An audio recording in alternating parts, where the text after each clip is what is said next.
যদিও অনেকেই ভেবেছে মারা গিয়েছি একটি আন্দোলনে শাহবাগে বেশ কয়েকদিন আমি আন্দোলনে গিয়েছিলাম। তো তার মধ্যে একটি ক্লিপ ভাইরাল হয়েছে। প্রথম কিন্তু মারা যাওয়ার খবরটি ছিল না, প্রথমে জাস্ট একটা নর্মাল ক্লিপ ভাইরাল হয়েছিল। সেক্ষেত্রে আমি কিছু বলিনি বা আমার কিছু বলার ছিল না, যেহেতু অনেকগুলো পেজ থেকে বা গণমাধ্যম থেকে সেটা ছড়ানো হয়। তারপরে কারফিউ হয়, অনেক ঘটনা ঘটে, এর মধ্যে আমি বগুড়া চলে আসি।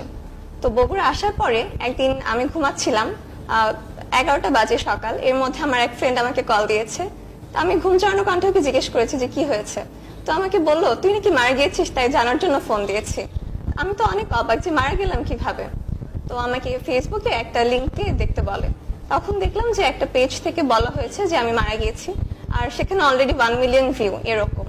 তো আমি তখনও ব্যাপারটা মজার ছলে নিয়েছি, যেহেতু জাস্ট একটা পেজ থেকে, ব্যাপারটা তেমন সিরিয়াস না, এভাবেই নিয়েছি। এরপরে একে একে আমার আম্মু ভিডিওটা দেখে। আম্মু